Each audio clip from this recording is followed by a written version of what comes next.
ഇമാമുന സുഹ്രി റളിയല്ലാഹു അൻഹു പറയാൻ പെണ്ണുങ്ങളിൽ നിന്ന് ഹൈളിന്റെ ആ ഒരു പ്യൂബർട്ടി പീരീഡ് ഒന്നും എത്തിയിട്ടില്ല, അങ്ങനത്തെ പെൺകുട്ടികൾ ലാ യസ്ലുഹു അൻ-നദറു ഇലാ ശൈഇൻ മിൻഹുൻ മിമ്മൻ യുഷ്തഹ അൻ-നദറു ഇലൈഹിന്ന വഇൻ കാനത് സഗീറ. സുബ്ഹാനല്ലാഹ്. ഇതൊക്കെ അനുചരിച്ചു പോരുന്ന, ഇതൊക്കെ ജീവിതത്തിൽ പുലർത്തുന്ന ഒരു സമൂഹമാണ് നമ്മുടെ നാട്ടിലുള്ളതെങ്കിൽ, ലോകത്തുള്ളതെങ്കിൽ വല്ല അതിക്രമങ്ങളും നടക്കുമോ? എന്താണ് ഈ പറയുന്നത്? ആ പെൺകുട്ടി അവൾക്ക് ഹൈള് ആയിട്ടില്ല, പ്യൂബർട്ടി, ഫിസിക്കൽ മെച്യൂരിറ്റി ആയിട്ടില്ല, പക്ഷേ മിമ്മൻ യുസ്തഹൻ നദറു ഇലൈഹിന്ന, അവളിലേക്ക് നോക്കപ്പെടും, അവളെ ആഗ്രഹിക്കപ്പെടും, അവളെ കാണുമ്പോൾ വൈകാരികമായ ചിന്തകൾ തോന്നപ്പെടാം. അങ്ങനത്തെ ഒരു പരുവത്തിലാണ് ആ കുട്ടിയെങ്കിൽ വലിയവരെ പോലെ തന്നെ കണ്ണ് ചിമ്മുക തന്നെ വേണം, നോക്കരുതെന്ന് മഹാനായ ഇമാമുന സുഹ്രി റളിയല്ലാഹു അൻഹു. വഇൻ കാനത് സഗീറ, അത് ചെറിയ കുട്ടി, അങ്ങനെ പറയുള്ളൂ, കുട്ടീനെ പറയുള്ളൂ, കെട്ടിക്കാനൊന്നും ആയിട്ടില്ല, എന്നാൽ തന്നെയും അവളെ ആഗ്രഹിക്കപ്പെടുന്ന ഉംറുൻ യുസ്തഹ, അങ്ങനെ പറയാം, ആഗ്രഹിക്കപ്പെടുന്ന ഒരു പ്രായത്തിലേക്ക് എത്തിയോ, എന്നാൽ വലിയവർക്കുള്ള നിയമം തന്നെ അവർക്കുമെന്ന് ഇമാമുന സുഹ്രി റഹിമഹുല്ലാഹ് പഠിപ്പിക്കുകയാണ്. അതുകൊണ്ടാണല്ലോ അഷ്റഫുൽ ഖൽഖ് സ്വല്ലല്ലാഹു അലൈഹി വസല്ലം വജഹൽ ഫളി അനിൽ ഖസ്അമിയതി ഹീന സഅലതുഹു, ഖസ്അമി ഗോത്രത്തിൽപ്പെട്ട ഒരു ചെറുപ്പക്കാരി പെണ്ണ് മഹാനായ അഷ്റഫുൽ ഖൽഖ് സ്വല്ലല്ലാഹു അലൈഹി വസല്ലം തങ്ങളോട് ഹജ്ജിന്റെ മസ്അലകൾ ചോദിച്ചുകൊണ്ടിരിക്കുന്ന നേരം തങ്ങൾ ഒട്ടകപ്പുറത്താണ്, പിറകിൽ മഹാനായ ഫദ്ൽ ഇബ്നു അബ്ബാസ് റളിയല്ലാഹു അൻഹു ഉണ്ട്. ഫദ്ൽ തങ്ങളോട്, ഫദ്ൽ എന്നവരും ചെറുപ്പക്കാരനാണ്, ചോദിച്ചവരും ചെറുപ്പക്കാരിയാണ്, വലിയ ഒരു യൗവനത്തിലേക്ക് എത്തിയ ഒരു പെണ്ണൊന്നും ആയിരുന്നില്ല. എന്നിട്ട് പോലും റസൂലുള്ളാഹി സ്വല്ലല്ലാഹു അലൈഹി വസല്ലം തങ്ങൾ ഫദ്ൽ തങ്ങളുടെ മുഖം തിരിച്ചില്ലേ, നോക്കല്ലേ എന്ന് പറഞ്ഞു. തങ്ങൾക്ക് നോക്കാം, തങ്ങൾ മുഅല്ലിമാണ്, അവർക്കുള്ള റസൂലാണ്, ദീൻ പഠിപ്പിക്കേണ്ടവരാണ്, പക്ഷേ ഫദ്ലേ നിങ്ങൾ നോക്കല്ലേ എന്ന് റസൂലുള്ളാഹി സ്വല്ലല്ലാഹു അലൈഹി വസല്ലം തങ്ങൾ എന്താ പറഞ്ഞത്? അൽ ഗൈറതു മിനൽ ഈമാൻ വൽ മിദാഉ മിനൻ നിഫാഖ്. അൽ ഗൈറ, അഭിമാനബോധം, അല്ലാഹുവിനെ സംബന്ധിച്ച് ഓർത്തുകൊണ്ടുള്ള ഒരു അഭിമാനബോധം, അത് മുഅ്മിനായ മനുഷ്യന് വേണം. ഫളൽ വൽ മിദാഉ മിനൻ നിഫാഖ്. മിദാഅ് കാപട്യമാണ്, നിഫാഖാണ്, മുനാഫിഖിന്റെ സ്വഭാവമാണ്. എന്താണ് മിദാഅ് എന്ന് പറഞ്ഞാൽ? മിദാഅ് എന്ന വാക്ക് മദി എന്ന വാക്കിൽ നിന്ന് ഉത്ഭവിച്ചതാണ്. മദി എന്ന് പറഞ്ഞാൽ പുരുഷനെ സംബന്ധിച്ചിടത്തോളം മനിയ് പുറപ്പെടുന്നതിന്റെ മുമ്പ് വരുന്നതിനാണ് മദി എന്ന് പറയാം. എന്ന് പറഞ്ഞാൽ വൈകാരികമായ ഒരു ചലനം സംഭവിക്കുന്നു എന്നർത്ഥം. അത് നമ്മുടെ ശരീരത്തിന്റെ ഉള്ളിൽ അല്ലാഹു സുബ്ഹാനഹു വ തആല ആ ഒരു പ്രോസസ് ഈസിയാക്കാനും ഗർഭധാരണത്തിനുമൊക്കെയായി അല്ലാഹു വെച്ചിട്ടുള്ള സംവിധാനമാണ്. പക്ഷേ മിദാഅ്, മനിയ് പുറപ്പെടുന്നതിന്റെ മുമ്പത്തെ മദി പുറപ്പെടുന്ന ഒരു രംഗത്തേക്ക് വിഷയമെത്തുക എന്നത് നിഫാഖ്, അത് മുനാഫിഖിനെ കഴിയൂ. ഒക്കെ നമ്മൾ പഠിക്കാൻ വേണ്ടി വന്നവരായതുകൊണ്ടാണ് നമ്മളിത് പറയുന്നത്. ഒരു വിഷയത്തെ ആസ്വദിച്ച് കാണുക, അതൊരു പക്ഷേ ഒരാളിനെ, ഒരു നേർക്കുനേരെ ലൈവായിട്ടുള്ള ഒരാളെ, ഒരു പെണ്ണിനെ, അതാകാം, അല്ലാതിരിക്കാം, കേവലം ഒരു ചിത്രമാകാം, ചലിക്കുന്ന ചിത്രമാകാം. മിദാഅ് എന്താ അതിന്റെ അർത്ഥം? അത് കണ്ടിങ്ങനെ രസിക്കുക, ഹറാമിലേക്ക് നോക്കി രസം തോന്നുക എന്ന ആ വാക്കിന്റെ ആകത്തുക, അത് മുനാഫിക്കിനെ കഴിയൂ എന്ന് അഷ്റഫുൽ ഖൽഖ് സ്വല്ലല്ലാഹു അലൈഹി വസല്ലം. അത് കാപട്യമാണ്, ഈമാനല്ല. സുബ്ഹാനല്ലാഹ്, അത് കാപട്യമാണ്. മിദാഇനെ സംബന്ധിച്ചിടത്തോളം ആലിമീങ്ങൾ പറഞ്ഞിട്ടുണ്ട്, അതിന്റെ അർത്ഥം യജ്മഉ ബൈനൻ നിസാഇ വർ-റിജാൽ, ആണുങ്ങളും പെണ്ണുങ്ങളും കൂടിക്കലർന്നുള്ള ജീവിതത്തിനൊക്കെ മിദാഇ എന്ന് പറയപ്പെടാറുണ്ട്. കൂടിക്കലര, അത് കല്യാണത്തിനായാൽ അങ്ങനെയായിരിക്കും. വിവാഹ സദ്യയാവട്ടെ, ഒരു മീറ്റിംഗ് ആവട്ടെ, മറ്റെന്തെങ്കിലും ആയിരിക്കട്ടെ, അന്യ സ്ത്രീ പുരുഷന്മാർ ഇടപഴകുന്ന ഒരു രംഗം വന്നാൽ അത് മിദാഅാണ്, അത് കപടവിശ്വാസിക്കേ പറ്റൂ, അത് കാപട്യമാണെന്ന് നബിയുനാ റസൂലുള്ളാഹി സ്വല്ലല്ലാഹു അലൈഹി വസല്ലം.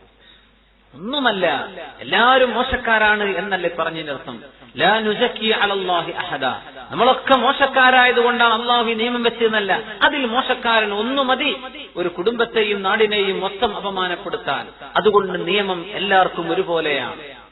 നിയമം എല്ലാവർക്കും ഒരുപോലെയാണ്. ഇന്ന ആൾക്ക് എനിക്ക് അങ്ങനെ കുഴപ്പമൊന്നുമില്ലല്ലോ, എനിക്ക് നല്ല കൺട്രോളുള്ള ആളാണ്, ഇതൊന്നും വിഷയമല്ല. അള്ളാഹുവിന്റെ നിയമം ഖിയാമത്ത് നാൾ വരെ വരാൻ പോകുന്ന സർവ്വ മനുഷ്യനുമുള്ളതാണ്. ഓരോരുത്തരെയും ഐഡന്റിക്കലായി ഇത് നിനക്കുള്ള നിയമം ഇത്ര, നിനക്ക് ഇത്ര, ഇതല്ല. അൽ ഹുക്മു ആം, അള്ളാഹുവിന്റെ വിധി വ്യാപകമായ വിധിയാണ്. അതുകൊണ്ട് റസൂലുള്ളാഹി സ്വല്ലല്ലാഹു അലൈഹി വസല്ലം തങ്ങൾ പറഞ്ഞു, ഫദ്ൽ ഇബ്നു അബ്ബാസ്, നിങ്ങൾ തലതിരിക്കണം, ഈ ചെറുപ്പക്കാരിലേക്ക് നിങ്ങൾ നോക്കല്ലേ, അവർ ആ സമയം ഹൈദ് പോലും ആയിട്ടില്ലാത്തൊരു പെൺകുട്ടിയായിരുന്നുവെന്ന് ഹദീസിൽ നിന്ന് മനസ്സിലായിട്ടുണ്ട്. അതുകൊണ്ടാണ് ഇമാമുന സുഹ്രി റഹിമഹുല്ലാഹ് ഇങ്ങനെ ഒരു ഫത്വ കൊടുക്കാൻ കാരണം. സുബ്ഹാനല്ലാഹ്.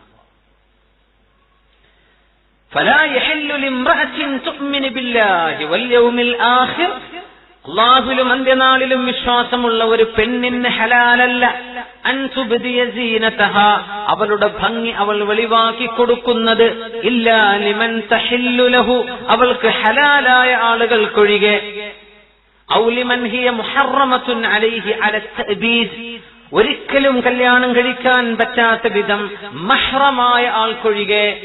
ഈ ആയത്തിൽ പറയപ്പെടുന്ന ആളുകൾ അവർക്കൊഴികെ, ഹലാലായ തന്റെ ഭർത്താവിനൊഴികെ, ഇവര് ഈ പറഞ്ഞപ്പെട്ട ആളുകൾക്കുമൊഴികെ അവരുടെ ഭംഗി അവൾ വെളിവാക്കാനേ പാടുള്ളതല്ല. ഭർത്താവിനെ എത്ര വെളിവാക്കാം, മറ്റുള്ളവരുടെ മുമ്പിൽ എത്ര, ഇതിനൊക്കെ വ്യത്യാസമുണ്ട് കേട്ടോ. പക്ഷെ മൊത്തത്തിൽ ഭംഗി എന്ന് പറഞ്ഞത് അവൾ വെളിവാക്കേണ്ടത് നാട്ടുകാർക്കല്ല, അത് റോട്ടിൽ ഇറങ്ങുമ്പോഴല്ല, അത് കല്യാണത്തിന് പോകുമ്പോഴല്ല, അത് പബ്ലിക്കായിട്ട് ഇറങ്ങി നടക്കുമ്പോഴല്ല, അത് അവളുടെ ഭർത്താവിന് അള്ളാഹു ഹലാലാക്കിയതാണ്. അത് അവൾ വെളിവാക്കേണ്ട ആരുടെ മുമ്പിലൊക്കെ ആകാം, ഫിത്ന നടക്കാതിരിക്കാൻ, ഒരു അപകടവും ഒരു അപായവും സംഭവിക്കാതിരിക്കാൻ അള്ളാഹുവിന്റെ നിയമമാണത്.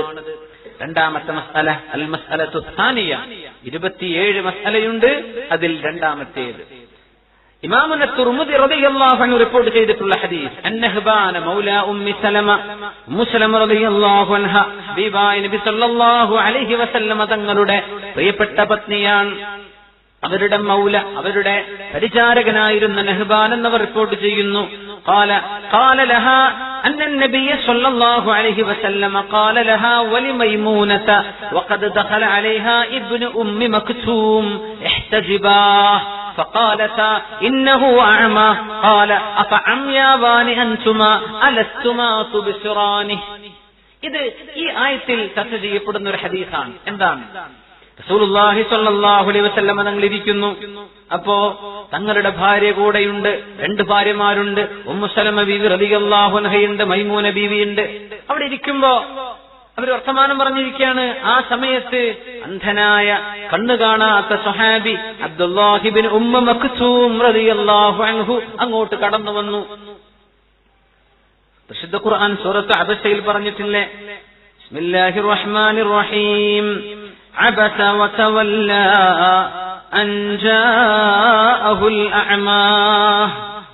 അഷ്റഫുൽ ഖൽഖ് സല്ലല്ലാഹു അലൈഹി വസല്ലം തങ്ങൾക്ക് പോലും അല്ലാഹുവിന്റെ ഭാഗത്ത് നിന്ന് ഒരു ആക്ഷേപ സ്വരത്തിൽ ഒരു പരാമർശം വരാൻ കാരണമിടയാക്കിയ ഒരു സ്വഹാബിയാണ് അബ്ദുല്ലാഹി ഇബ്നു മക്തൂം റളിയല്ലാഹു അൻഹു.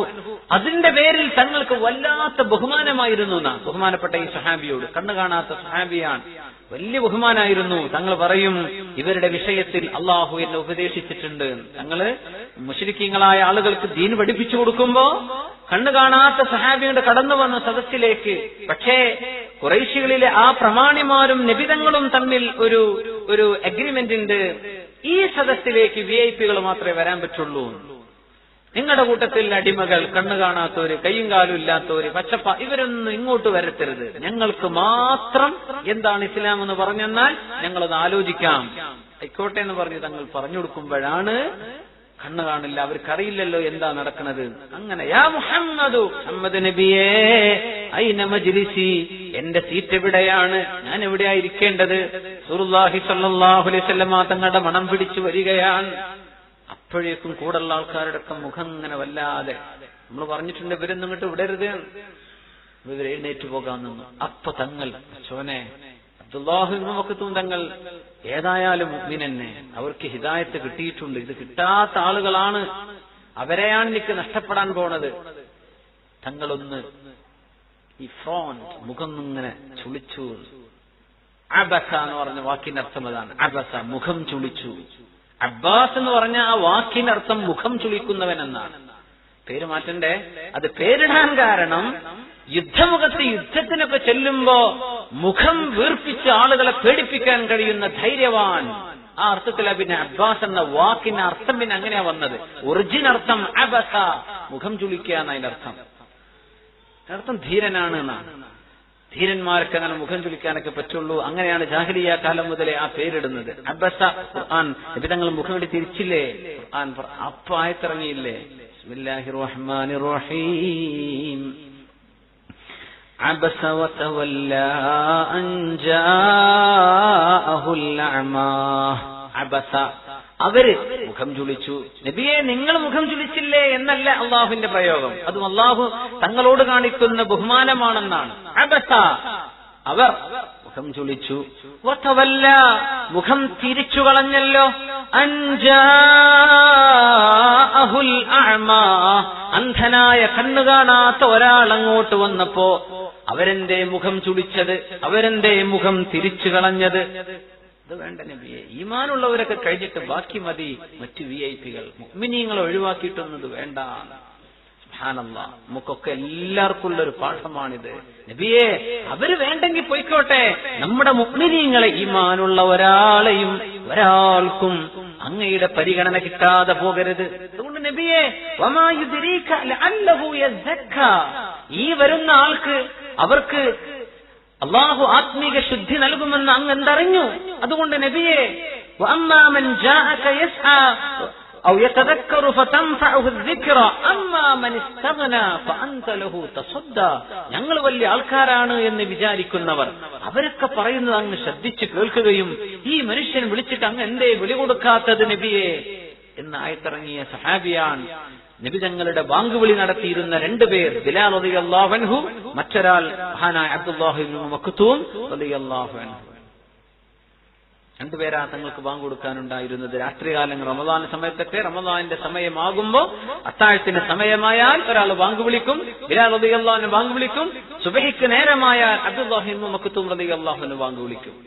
ആ സ്വഹാബി അഷ്റഫുൽ ഖൽഖ് സല്ലല്ലാഹു അലൈഹി വസല്ലമ തങ്ങളുടെ വീട്ടിലേക്ക് കടന്നു വരികയാണ്.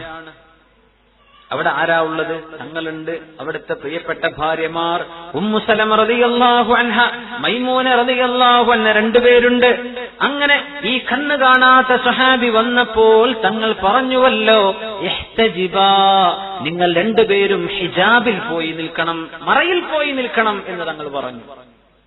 ഫഖാലതാ, അവര് പറഞ്ഞു, ഇന്നഹു അഅമ, നബിയേ, അദ്ദേഹം കണ്ണ് കാണാത്ത ആളല്ലേ, അദ്ദേഹത്തിന് ഞങ്ങളെ കാണൂലല്ലോ, ഞങ്ങൾ എന്തിനാ മറയിലിരിക്കേണ്ട ആവശ്യം, ഇവിടെ തന്നെ ഇരുന്നൂടെ, അദ്ദേഹം ഒന്നും അറിയുന്നില്ലല്ലോ. ഖാല അഫ അംയാവാനി അൻതുമാ അലസ്തുമാ തുബ്സിറാനി, നിങ്ങൾ രണ്ടുപേരും കണ്ണുപൊട്ടന്മാരാണോ? നിങ്ങൾ അന്ധന്മാരാണോ? അല്ല അല്ലേ? അലസ്തുമാ തുബ്സിറാനി, നിങ്ങൾ രണ്ടുപേരും അയാളെ കാണുന്നില്ലയോ, അതുകൊണ്ട് നിങ്ങൾ മറയിലിരിക്കണം എന്ന് ഉമ്മു സലമ ബീവിയോടും മൈമൂന ബീവിയോടും അഷ്റഫുൽ ഖൽഖ് സല്ലല്ലാഹു അലൈഹി വസല്ലമ തങ്ങൾ. സല്ലു അലൻ നബി മുഹമ്മദിൻ വആലിഹി, സല്ലി അലാ സയ്യിദിനാ മുഹമ്മദ് വഅലാ ആലി സയ്യിദിനാ മുഹമ്മദിൻ വബാരിക് വസല്ലിം.